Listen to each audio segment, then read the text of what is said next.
Hi guys.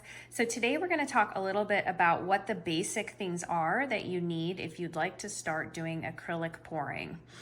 And there are a lot of videos out there. There are a lot of different doodads and things that you can buy, and quickly it can all become very expensive if you'd like to start creating this type of artwork. So I thought that I'd go and show you the very basics that you need to get started. So first, you'll need some sort of a plastic sheeting underneath your work because this can get very, very messy very quickly. So I have here just a plastic tablecloth that I bought from the dollar store.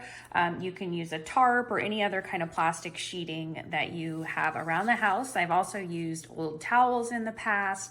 There are really a lot of options. If you're doing a big painting, you can also put some like a sheet pan underneath this or something that's going to help catch the paint, the overflow that runs off. I've used for bigger pieces, I use a box that I am able to sit the canvas on top of, so it helps collect the overage of paint that runs off. So of course, you'll need paints. I've put a few here just as examples of the types of brands that I use. Really, I go with whatever's on sale at the time. I have no, particular preference, although I would prefer these types of paints over the kind of cheaper, smaller craft paints that you might see in the craft store. So I have a video about how to mix your paints, which I'll put in the description below with a link, but essentially I mix 90% of my paint in the ratio of about 40% Floetrol, 40% paint, and 20% just basic tap water. And then I mix that up really well.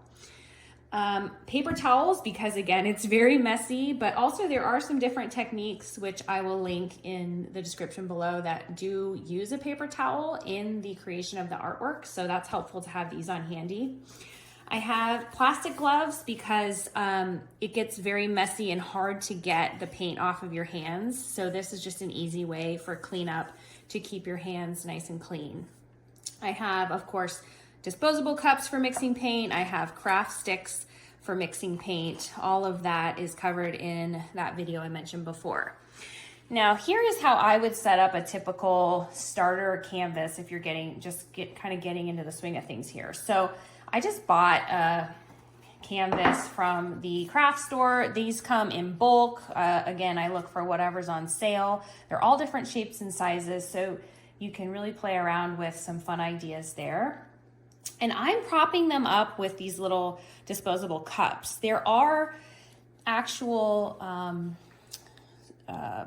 pieces that you can put underneath that you can buy off of Amazon that are designed for canvases, but this works just fine for me in this type of scenario.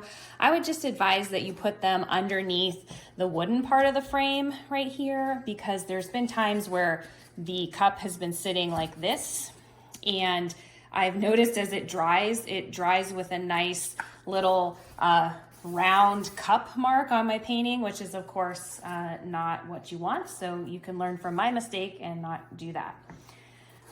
So you want to make sure, a very important part about this is that it's level. So I have an inexpensive level here that I can just check and make sure that in both directions my canvas is level, so that I know after all my hard work of making a painting, I know that it's not going to come flying off while it's drying, because it can sometimes take 3-4 days for it to fully dry. So you want to make sure that paint's not going to slide off and change the structure of your painting.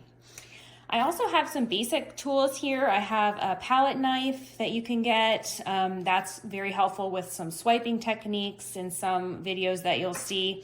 I also have a basic kitchen torch here. You can see mine is very well used. I will not be making creme brulee with this at any time soon.